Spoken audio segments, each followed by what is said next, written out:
Hello दोस्तों, स्वागत है आप सभी का आपके इस चैनल में। दोस्तों, हमारी कहानियाँ सिर्फ मनोरंजन के लिए है। हम किसी भी अंधविश्वास को बढ़ावा नहीं देते हैं। हमारी कहानियाँ किसी भी वास्तविकता का दावा नहीं करती है।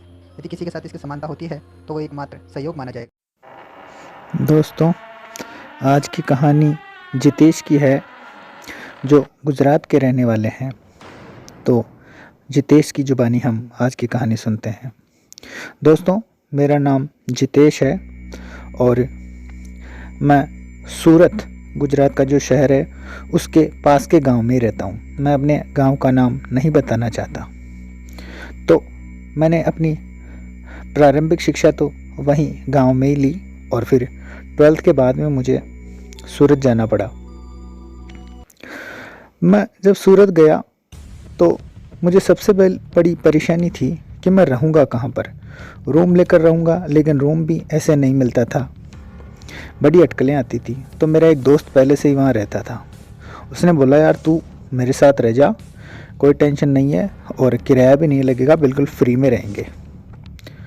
तो मैं उसके साथ ही रहने चला गया। मैं खुश हो गया कि चलो यार, किराया भी नहीं देना पड़ा। इनिशियली कहाँ से देंगे, इतने पैसे वाले भी नहीं हैं हम लोग। मैंने घर वालों को बताया कि मेरा दोस्त है और उसके साथ 2-4 लड़के और रहते हैं और किराया भी नहीं लगेगा। तो पापा ने कहा कि यार, दोस्तों के साथ तो पढ़ाई भी करेगा कि नहीं।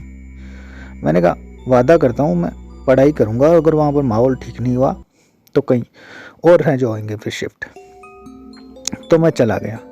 मैंने देखा वहाँ पर 6 लड़के रहते थे और 3 रूम थे। वो एक दूसरे रूम में आ जाया करते थे। बड़ा मतलब दोस्ताना माहौल था। और जो वो घर था, वो जिस मकान मालिक का था, वो वहाँ पर नहीं रहता था। उसने उन्हीं को संभला रखा था कि आप इसकी देखभाल कर लीजिएगा, मैं आपसे किराया नहीं लूँगा और हाँ, बिजली का बिल आप ही भरोगे। तो हम लोग उसकी देखभाल कर लिया करते थे, थोड़ी साफ़ सफाई वगैरह कर देते थे और मकान मालिक की झिकझिक नहीं थी। तो आसपास के लोग परेशान भी रहते थे, क्योंकि जहाँ पर मकान मालिक नहीं रहता वहाँ पर लड़के ज़्यादा ही मस्ती करते हैं। कोई अपनी गर्लफ्रेंड ले आता वगैरह थोड़ी देर, तो आसपास तनाव ही रहता था। तो दोस्तों, मुझे पता नहीं था कि जो घर है जिसमें हम आए हैं उसमें कोई परेशानी है। तो एक दिन 10 दिन बाद में मेरा दोस्त बोलता है कि यार, ये घर है ना, ये हॉन्टेड है। तो मैंने कहा क्या बात कर रहा है यार, तूने पहले तो नहीं बताया। तो उसने बोला कि यार, मैं भी तो रह रहा हूँ ना, ये क्या बात कर रहा है तू, मैं भी तो यहीं रह रहा हूँ, तुझे फंसाया थोड़ी है। मैंने कहा नहीं यार, वो बात नहीं है। उसके साथ का जो लड़का था राजेश के, मेरे दोस्त का नाम राजेश है, उसके साथ का जो लड़का था हितेश, वो भी मेरा अच्छा दोस्त बन गया था। तो हम तीनों काफ़ी गहरे दोस्त थे। और उसने बोला कि यार, ये झूठ नहीं बोल रहा है, बिल्कुल सच्ची बात है। तो उसने बोला ठीक है यार, मैं रात को तुझे बताता हूँ यहाँ पर। तो उसी रात को 1 बजे हम बातें करते रहे। उस दिन पढ़ाई नहीं की, हम बातें करते रहे इस बारे में। रात को वो जो बाकी बच्चे थे 4, वो तो सो गए। कोई उनमें से काम करने वाला था और कोई पढ़ाई करने वाला था। हमसे सीनियर बच्चे थे जो सो गए। 2002 की बात कर रहा हूँ दोस्तों मैं। तो हम उठे और एक कमरा था जो बंद पड़ा था, उसके लॉक था मोटा सा। उसमें बोला कि कान लगा के सुनो। तो पहले उन्होंने सुना, फिर मैंने सुना। मैंने कहा मुझे तो कुछ नहीं आवाज़ आ रही। उन्होंने बोला तुझे आवाज़ नहीं आ रही अंदर से। मैंने कहा नहीं। बोलता क्या यार, क्या जितेश, क्या बात कर रहा है, क्लियर सुनाई दे रहा है, तो हमें डरा रहा है। मैंने कहा यार, मुझे तो डराओ कम से कम, मैंने तो कुछ नहीं सुना। ऐसे करके हम रात को सो गए। उन्होंने मेरे को ना बहुत भला बुरा कहा कि यार तू है ना नाटक करता है, सबको सुनाई देता है ये वगैरह। सुबह उठे तो बाकी बच्चों को बताया कि यार जितेश ऐसे बोल रहा है, इसको सुनाई नहीं दिया। तो सब लोग हैरानी से देख रहे होंगे।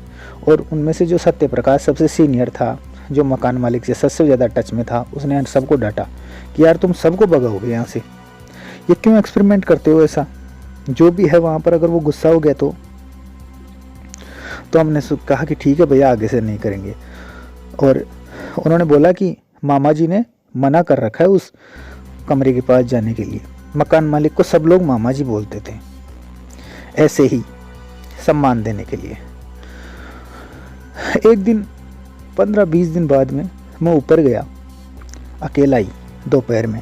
तो मैंने देखा जहाँ पर सीढ़ियाँ ऊपर चढ़ती है और बीच में एक बड़ी सी सीढ़ी आती है जहाँ से कट होकर के सीढ़ी ऊपर जाती है, वहाँ पर मैंने देखा एक केला रखा है, उसके पास में एक ब्लाउज़ का बिना ब्लाउज सिला हुआ जो कपड़ा होता है पीस जिसको बोलते हैं वो रखा है, और काजल वगैरह और कुमकुम और ये रखी हुई है जैसे किसी ने पूजा कर रखी हो या कोई टोटका कर रखा हो। मैं ये देखते ही मुझे अजीब सा लगा, यार ये क्या हो गया। मैं ऊपर नहीं गया, मैं नीचे आ गया वापस और बच्चों के आने का इंतज़ार करने लगा और बाहर आ गया। बाहर आके बैठ गया, तख्ता डला हुआ था। सबसे पहले राजेश आया।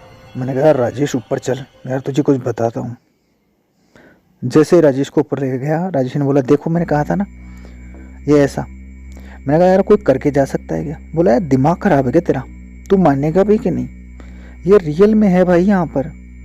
तो मैंने भी थोड़ा सोचा कि यार इसका ध्यान रखना ही पड़ेगा, सब लोग बोल रहे हैं तो। उसके बाद कुछ नहीं हुआ और एक दिन की बात है, उसके 10-20 दिन बाद में कि सब लोग संडे को अपने घर चले गए और राजेश भी घर आ गया।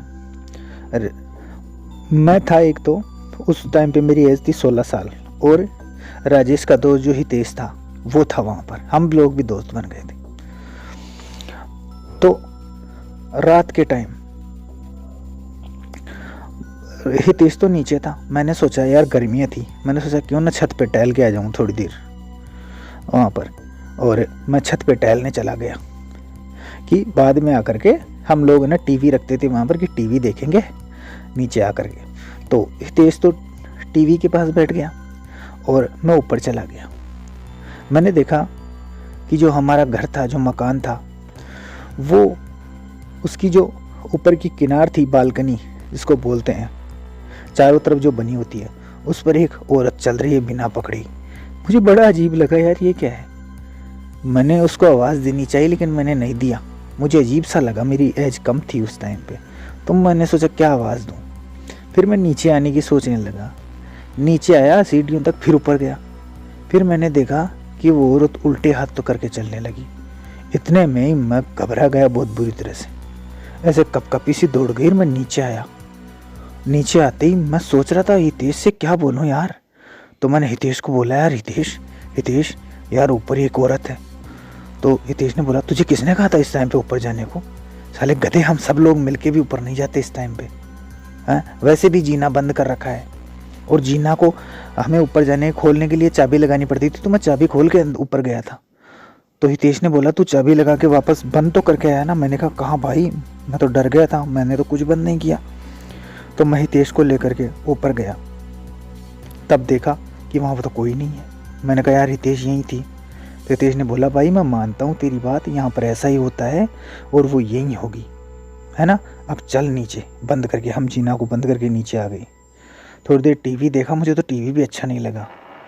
और उसके बाद रात को 2 बजे मेरी नींद खुली। मैंने देखा कि बाहर से किसी के गुर्राने की आवाज़ आ रही है। मैंने हितेश को जगाया और लाइट जलाई। मैंने कहा हितेश यार बाहर क्या हो रहा है? बाहर से ऐसे लग रहा है जैसे कोई आदमी गुर्रा रहा हो। हितेश ने कहा भाई सो जा चुपचाप से। मैंने पहले ही कहा था कि अपन दोनों रुक रहे हैं, आज कुछ ना कुछ ज़रूर होगा यहाँ पर। मैंने कहा भाई हो क्या रहा है? बोला भाई तुझे दिखाई नहीं दिया क्या वहाँ पर ऊपर क्या हुआ तेरे साथ? वही हो रहा है यहाँ भी। मुझे नींद नहीं आई। मैंने कहा हितेश यार ऐसे तो नींद नहीं आएगी। हितेश भी उठ गया और हमने टीवी चला लिया। सारी रात टीवी देखते रहे और बाहर 1 घंटे तक गुर्राने की आवाज़ आई। मैंने कहा भाई बीच में कहा कि यार हितेश बाहर चल के देखते हैं। बोले मरेगा क्या? तुझे पता भी है कितनी खतरनाक चीज़ है। मैंने कहा यार हम यहाँ क्यों रहते हैं फालतू में? हितेश ने बोला बाहर तुझे पता भी है रेंट कितना लगता है भैया, तुझे पता भी है इस बात का? मैंने कहा जान से भी ज़्यादा कीमती है क्या? तो हितेश ने बोला हाँ भाई जान से भी ज़्यादा कीमती है पैसा, ये तुझे अभी नहीं मालूम चलेगा, जान से भी ज़्यादा कीमती होता है। फिर दूसरे दिन जब सब लोग आए तो हमने बताया, तो सत्य प्रकाश जी ने बोला यार मैंने पहले कहा था तुम बच्चों को, तुम अभी छोटे हो और फिर भी यहाँ पर क्या लेना था तुम्हें, संडे को घर जाते कम से कम। फिर उसी रात को शायद अमावस की रात थी, रात के टाइम पे सत्य प्रकाश जी ने कहा कि आज सब लोग एक साथ ही सोएंगे। जैसे ही 11 बजने का टाइम हुआ और उस कमरे से अजीब अजीब सी आवाज़ें आने लगी, ऐसे जैसे कोई ऐसे कर रहा हो। मैंने कहा यार ये क्या हुआ, क्योंकि सब लोग तो पहले ही सुने हुए थे ये आवाज़ें, मेरे लिए ये अजीब थी। सत्यप्रकाश जी ने कहा कि यार इसका आज है ना अपन करवाई देते हैं इसको दर्शन इन चीज़ों के। तो सब लोग बाहर आए और दरवाजे का कान लगा के सुना। बोला बच्चों तुझे सुनाई नहीं देता ना इन बातों को? तो मैंने देखा कि अंदर से शायद 3-4 औरतों की आवाज़ आ रही है और एक लड़के की आवाज़ आ रही है। मैंने कहा यार ये क्या है? तो बोले कि देखो किसी को बताना मत, है ना, मकान मालिक ने मना कर रखा है, लेकिन यहाँ की कहानी थोड़ी अटपटी है। तो सत्यप्रकाश जी ने बोला कि मैं यहाँ आया था तब यहाँ पर एक भी आदमी नहीं रहता था, मैं अकेला ही रहता था।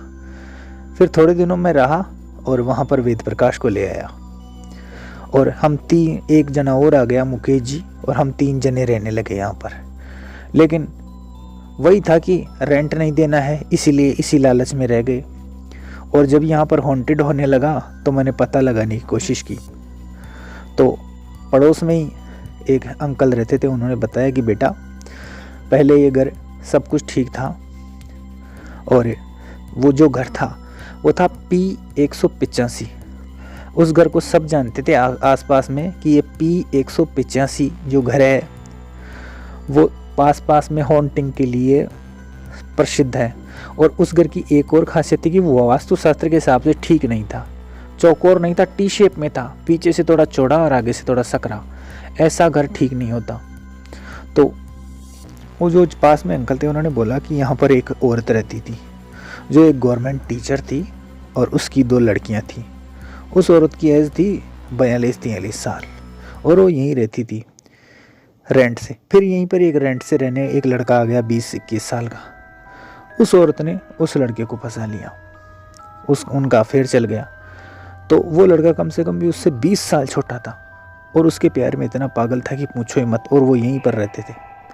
उसकी 2 बच्चियां थी, हालांकि उनकी एज थी 15 साल, एक की 18 साल। उनको भी ऑब्जेक्शन था, लेकिन वो औरत उसको छोड़ने को तैयार नहीं थी और वो लड़का भी। सब लोग आसपास में जानते थे कि इनका बहुत भयंकर अफेयर चलता है और सब लोग इससे नाराज़ थे, लेकिन उनको कोई परवाह नहीं थी। पास की औरतों में कहा सुनी, कानाफूसी हुई और उन्होंने बोला कि ये औरत काला जादू करती है। एक औरत ने बोला कि मैंने इसकी बालकनी से झांक के देखा है, ये काला मुर्गा रखती है और रात को उसकी बलि देती है, उसका खून पिलाती है सभी को। तो ऐसे करते करते एक दिन उन्होंने कहा अंकल ने कि रात को सब लोग सो गए थे और अंकल भी वहीं पर थे। अंकल ने बोला कि सब कुछ ठीक था, कोई दिक्कत नहीं थी। जब सुबह उठ करके देखा ना उन्होंने, तो अंदर से ऐसे धुआं उठ रहा था। तो पहले तो किसी ने ध्यान नहीं दिया कि हो सका कुछ जला रहे हो, कर रहे हो। लेकिन बाद में जब कोई बाहर नहीं आया 12-1 बजे तक, तो किसी ने अंदर जाकर की कोशिश की कि यार लोग तो अंदर ही थे। तो अंदर जाके देखा तो उनका रूम बंद था और सब लोग जले हुए पड़े थे। वो, उसकी 2 बच्चियां और वो लड़का जिससे उनका अफेयर था, और सब लोगों की मौत हो चुकी थी। वहाँ पर कुछ क्रियाक्रम के कांड वांड के कुछ वस्तुएं पड़ी थी, जैसे रोली वगैरह और ये क्लश और जो भी होती है, ये इनका कलेजा वगैरह जो बकरे का लेकर के जाते हैं, वो पड़ा था वहाँ पर। पुलिस को बुलाया, पुलिस ने तफ्तीश करी और आसपास से पूछा सभी को थोड़ी बहुत। फिर बाद में पुलिस ने बोला कि ये औरत काला जादू वगैरह करती थी, इनमें विश्वास रखती थी और उसी के चक्कर में इसने आग लगा ली सभी को। उस दिन के बाद में यहाँ पर बहुत ज़्यादा अटपटा होने लगा। हालांकि पहले भी वो मकान ठीक नहीं था, टी शेप में बना हुआ वास्तु के हिसाब से, लेकिन उसके बाद में तो ज़्यादा कुछ ही होने लगा। तो ये कहानी है इसकी कि वो औरत यहाँ पर मर गई थी और वो उसका यंग एज बॉयफ्रेंड और वो सब मिल करके यहीं पर रहते हैं और यहीं पर सबको परेशान करते हैं। लेकिन उन्होंने मुझे कहा, सत्यप्रकाश जी ने, कि अब इस बात को तू है ना ज़्यादा हैवीली मत ले लेना और किसी को बता मत देना। हम लोग भी यहाँ पर रहते हैं, तू भी यहाँ पर रहता है। देख भैया, बाहर रेंट बहुत ज़्यादा है, यहाँ पर अपने को रहना है, पढ़ना लिखना है और काबिल बनना है। अपने को इन चीज़ों से नहीं टकराना। उस दिन मैं बहुत परेशान हो गया लगभग 10-15 दिन तक। और फिर मैंने कभी वहाँ पर अकेला रहने की नहीं सोची। ऐसा करते करते एक दिन मैं और जीतू शाम को 6 बजे ही ऊपर गए कि चलो यार थोड़ा बहुत टहल लेते हैं, शाम को तो टहल ही लेते हैं। हम लोग जैसे ऊपर गए तो नवरात्रों का सा दिन था और बिल्कुल लाइट थी उस टाइम पे, हालांकि सांझ हो चुकी थी शाम, लेकिन सब कुछ दिखाई दे रहा था। हमने देखा कि वही औरत जो उस दिन मैंने देखा था, हालांकि ठीक से तो नहीं देखा था, वो दूसरी तरफ मुंह करके बैठी है और जो किनार होती है दीवार छत की उस पर उस तरफ पांव लटका के बैठी है और हंस रही थी अजीब तरीके से। मैंने कहा यार अब नीचे चलते हैं भैया। तो हितेश ने बोला कि देख हम जानते हैं तू कौन है ना, और इस तरह से करके तू हमें डरा नहीं सकती। तो उसने बोला कि बेवकूफ़, जल्दी से जल्दी हो सके मेरे घर को खाली कर दो, वरना तुम्हारे लिए बिल्कुल भी अच्छा नहीं होगा। तो हितेश बोलता है कि ये तो हमारे मामा जी का घर है। वो औरत बोलती है कि तुम्हें मैं बताती हूँ कि मामा जी का घर है या किसका घर है। ये करके वो औरत कूद गई नीचे। मैंने भाग के जाग के देखा तो देखा कि नीचे तो कोई नहीं है।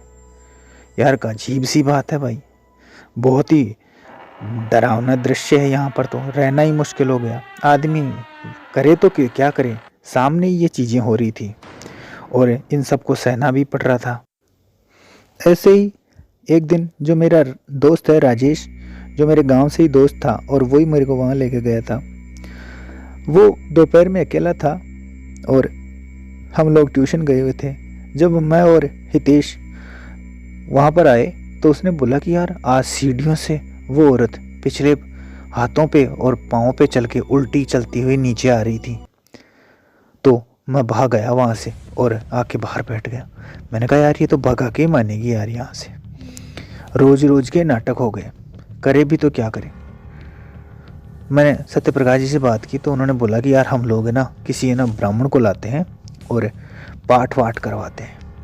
तो फिर उसने मकान मालिक से बात की कि ऐसे शुद्धि के लिए। तो पहले तो मकान मालिक ने बोला कि यार मेरा घर बदनाम हो जाएगा। फिर सत्यप्रकाश जी ने कहा कि देखिए मामा जी हम तो खाली कर रहे हैं भाई, इतना नहीं कर सकते, जान पे बनाई है। तो उसने कहा ठीक है यार सत्य, करवा लेते हैं। तो सब लोग आ गए। उस दिन कर्मकांड वो करवाया पाठ, उसमें कुछ नहीं हुआ, सब कुछ नॉर्मल था, कोई परेशानी नहीं, सब कुछ हो गया। और वो होने के 4 दिन बाद में वहाँ पर एक दिन शाम को बरामदे में जब हम बाज़ार से लौटे तो जैसे टोना टोटका किया हुआ कोई सामान मिला अंदर। हम लोग घबरा गए कि यार ये तो जाने वाली नहीं है भाई, इनका तो से पता नहीं क्या किया हुआ है, अब उसको कौन फेंके कौन क्या करे। बाद में जाकर के लोग वहाँ पर जो लड़के थे 2 घंटे तक बैठे रहे, फिर बाद में जाके उन सबको समेटना पड़ा। क्या करते, सभी लोगों ने हाथ लगाए और 3-4 दिन बाद में एक दिन एक बिल्ली अंदर घुस गई। हमने उसको बहुत निकालने की कोशिश की कि यार अंदर पोटी कर जाएगी, ख़राब कर देगी घर को, तो हमें साफ़ करना पड़ेगा। तो देखते देखते वो स्टोर रूम में चली गई, बाहर नहीं आई। तो सत्य ने बोला कि यार कोई बात नहीं, चूहे हुए खा लेगी, बाहर आ जाएगी, अब क्या करें, अंदर से तो निकाल नहीं सकते। ये करके खाना वाना खा के सो गए। सुबह उठे तो देखा कि बरामदे में बिल्ली मरी हुई पड़ी है और सीधी पड़ी हुई है, चारों पाँव खुले हुए हैं जैसे चटाई की तरह बिछी हुई हो, मुंह खुला हुआ था, दांत, और बिल्ली के अंदर का जो मटेरियल था सारा का सारा वो किसी ने निकाल रखा था, जैसे कलीजा ही निकाल लिया हो। और उस बिल्ली के चारों तरफ हल्दी की चारों तरफ एक किनार बनी हुई थी। ये देख करके सभी लोग फिर वही सदमे में कि यार रोज रोज का ही ये तो परेशानी हो गई। फिर जो अंकल ने उसकी सच्चाई बताई थी उनको बुलाया, तो अंकल ने बोला कि बेटा देखो अब तुम्हारे करियर का सवाल है, यहाँ पर तुम नहीं पढ़ पाओगे, नहीं कुछ कर पाओगे, ये अच्छा नहीं है ये जगह तुम्हारे लिए, चाहे तुम किराया ही नहीं देते हो। फिर भी वहीं पर रहे और 1 महीने तक सब कुछ ठीक चला, कुछ नहीं हुआ। फिर एक दिन देखते हैं कि सत्य प्रकाश जो कि वहाँ पर सबसे पहले आया था। उसके साथ एक अजीब सी घटना घटी। सब लोग रात को खाना खा के सो गए और सुबह उठे तो देखते हैं कि सत्यप्रकाश सीढ़ियों में उल्टा पड़ा है, और पास में जाके देखा तो एक लड़के ने चेक करा कि इसकी तो मौत हो गई है। सब लोग सदमे में आ गए, मैं भी इतना सदमे में आ गया, मुझे विश्वास ही नहीं हो रहा कि यार हो क्या गया। ऐसा मैंने सीन देखा ही नहीं था। एक 15-16 साल का बच्चा क्या क्या झेल सकता है। तो इतने में ही आसपास वालों को बुलाया कि बोले कि भैया इसकी तो जान निकल चुकी है। पुलिस आई, पुलिस ने पूरे घर को कवर कर दिया और बताया कि इसकी तो गर्दन तोड़ दी किसी ने। वहीं पर पुलिस ने तफ्तीश करी, सारा कुछ किया, इंट्रोगेशन किया, और उसके बाद में यही आया कि वो तो सीढ़ियों से नीचे गिर गया, ऊपर चढ़ रहा था। अरे भाई ऊपर क्या लेने जाएगा वो, है? और ये भी इतनी अर्ली मॉर्निंग। उसके बाद में सब ने, हितेश ने, राजेश ने, मैंने, वेद प्रकाश ने, सब ने वो घर छोड़ दिया। और फिर उसके बाद 2002 की बात है, ये अक्टूबर में छोड़ दिया था हमने। वहाँ पर मैं गया था, फरवरी में गया था, और उसके बाद मैं नहीं गया। फिर 2014 में मैं जाके आया। वो अब भी घर ऐसा कैसा ही पड़ा है, ना तो रेनोवेट हुआ और ना कुछ और हुआ। तो दोस्तों, ये थी जो मेरे साथ में एकदम सच्ची घटना घटी थी। आप बताइए कि आपको ये कैसी लगी मेरी कहानी। धन्यवाद।